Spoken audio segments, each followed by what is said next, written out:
Thank you, friends. Welcome for our study together. Thank you for joining us as we continue our study from the book of Revelation. It was the message that Jesus received and gave unto his servant John. And it was that had to do with things that were shortly to come to pass. The time was at hand.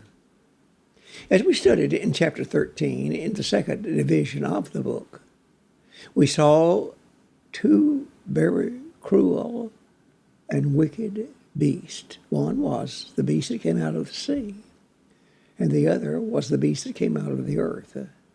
The beast that came out of the sea we have identified as being the oppressive, persecuting Roman Empire.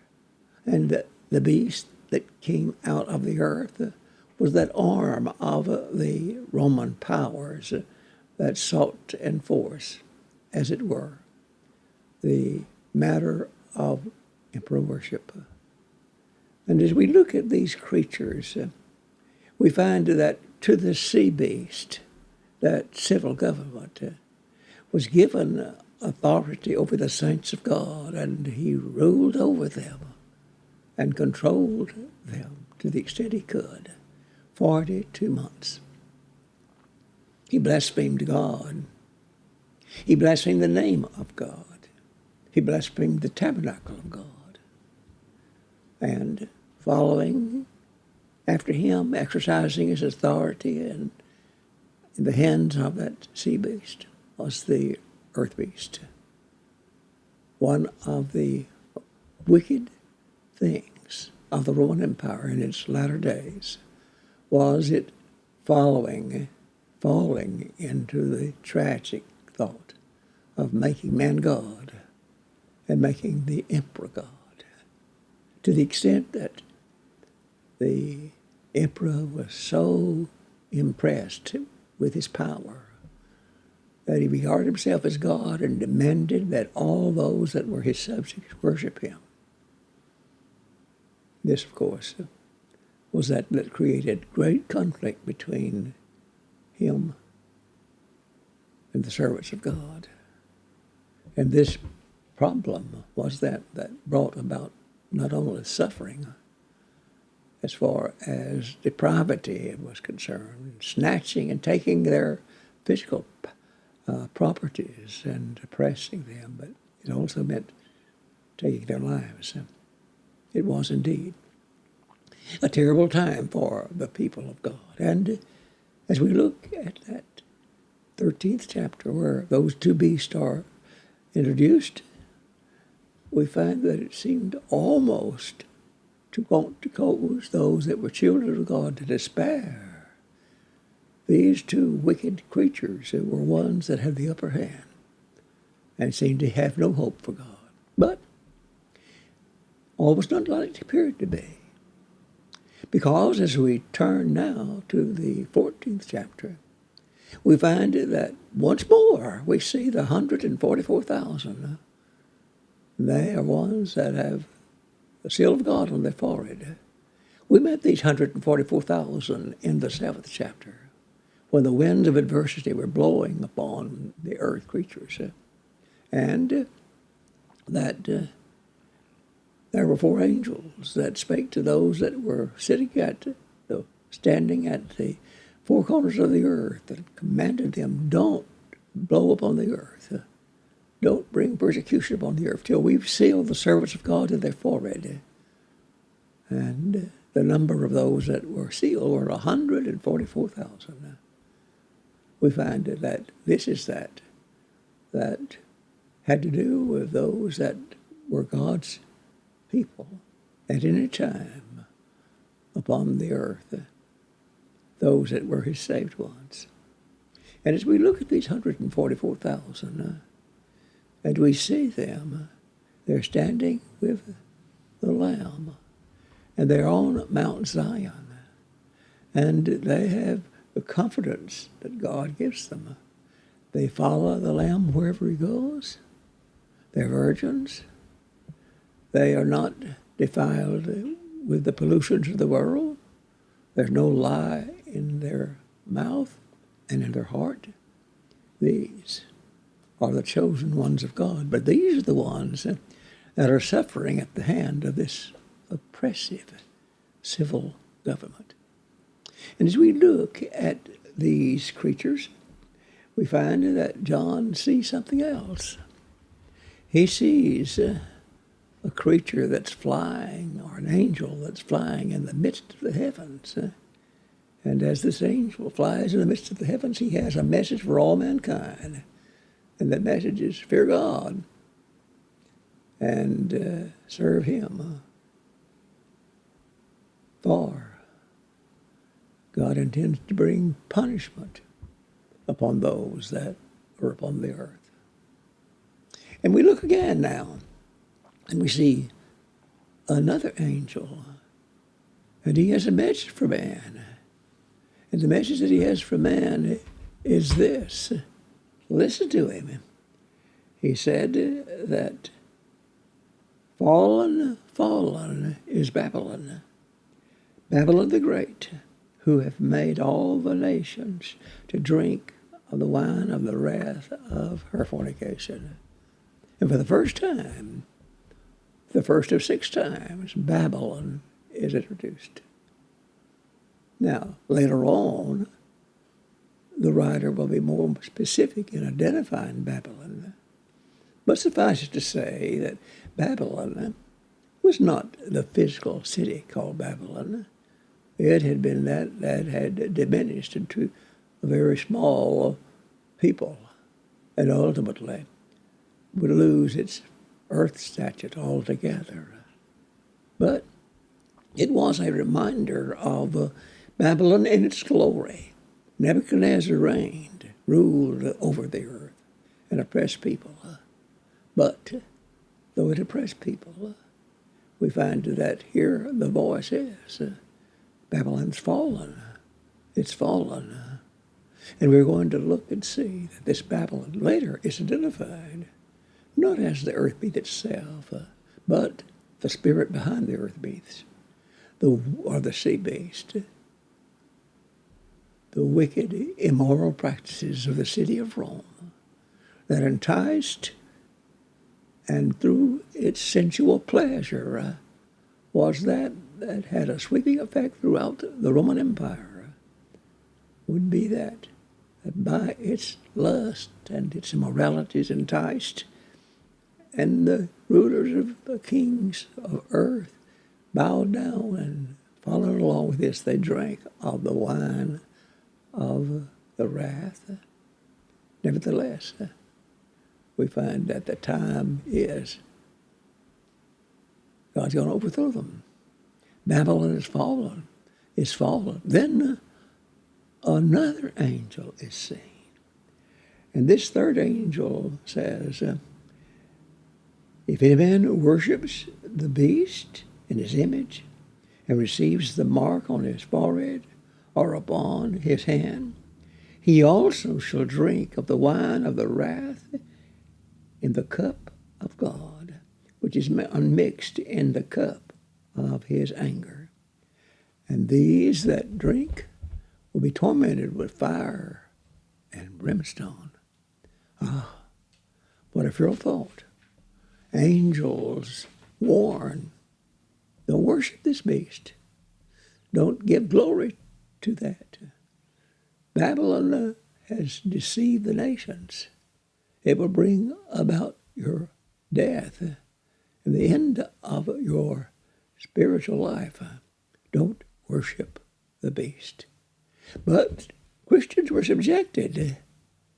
They despaired, many of them, because of the high hand and the hard wife that the Roman Empire had imposed upon them. So as we look,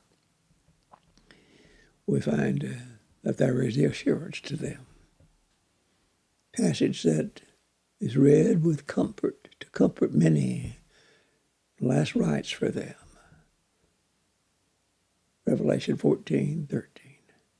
Blessed are the dead who die in the Lord, yea, saith the Spirit, that they may rest from their labors, and their works do follow with them.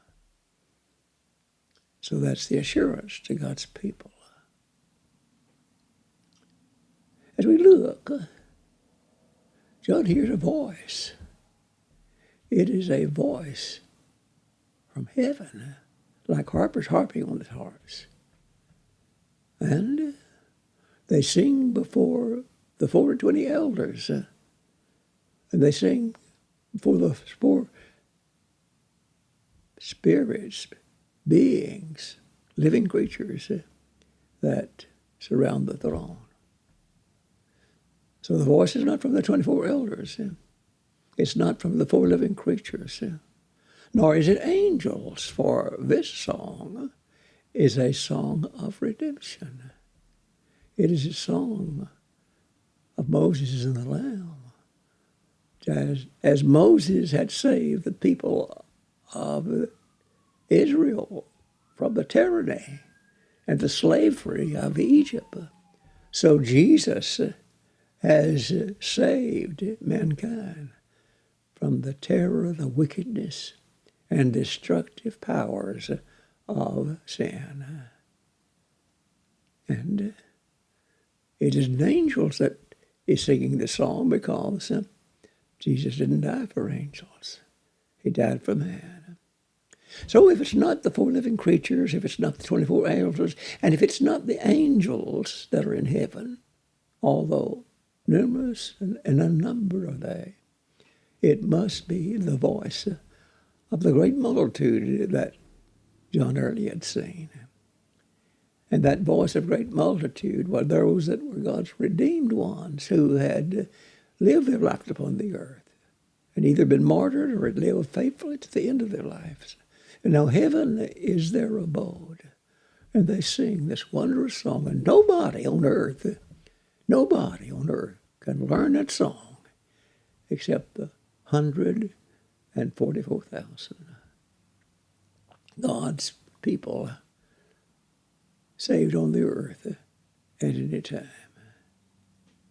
And then we see two means of harvest. We see a white cloud, and we see one sitting on that white cloud like the Son of Man. It is Jesus. And he has a sharp sickle in his hand.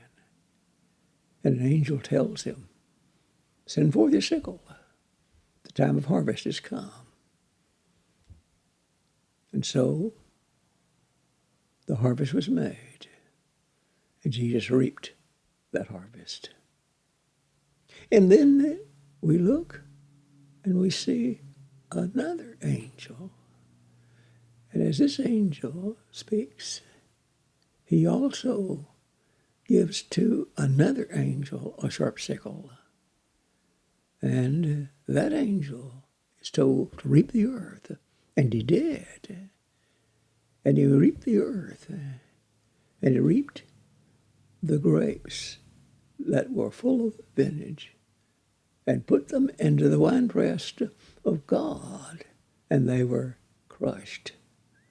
And the blood from those grapes were so full, so numerous, such a number, that the blood that was pressed out of those grapes, that place of God's wrath, that the blood reached unto the bridle horses for a distance of 1,600 furlongs. Now we've seen in the scriptures already in Revelation, and have warned that God had said that he had sent and signified unto his servants the fact that things that were shortly to come to pass, and had done so in figures. So the book of Revelation is symbolic in many ways. In figures and signs, it is not something to be taken literally.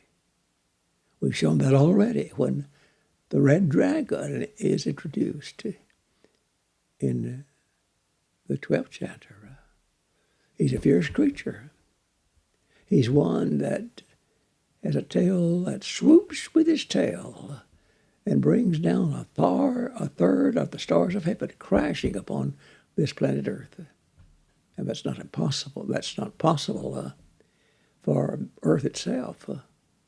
Is one of the smallest of the planets of this universe. And a third of the stars of the universe could not possibly fit on the Earth. And here is something else. Here is another figure. It is the matter of a sea of blood so high that horses could swim in it. And it was that flowed for 1,600 furlongs. That means 200 miles. And many who identify this as being that take place in the land of Israel find great difficulty in this figure because there isn't 200 miles that such could flow. We're looking at something that indicates the wrath of God and how fierce it is. Is this a judgment at the final end of this earth? Some think so. Is it a judgment on that wicked, cruel, oppressive civil government, Rome? And others think that it is. And while that there are varied opinions that might be others, these are the two main ideals that have to do with this harvest that is described here in the 14th chapter of Revelation. I believe that it is more reasonable to think that because he's described in this the fall of the sea beast, Rome, and its oppression, and the fall of the earth beast that imposed and with fear enforced rule of the Roman Empire and the Roman emperors as God. Since that's described, it seemed to be more logical that judgment is the judgment on the Roman Empire. And that did come to pass. Whichever it is, my friends, there is a judgment coming. A judgment in which you and I will stand before God and give an account of our lives, good or bad. And those that lived in the age of Paul and John, and those who lived in the times of these seven churches, they too will be there to give an account for their wickedness. But God does judge nations in this time. He judged Babylon of old and brought it into her. And he's brought it into other mighty, forceful empires. But there is a day in which all men that have ever lived are going to be judged. And the record said, it's a fearful thing to fall into the hands of the living God. Follow with us as we continue our study. And the next chapter we'll look at will be Revelation 15. Read that for our session next week. Thank you for joining us this day.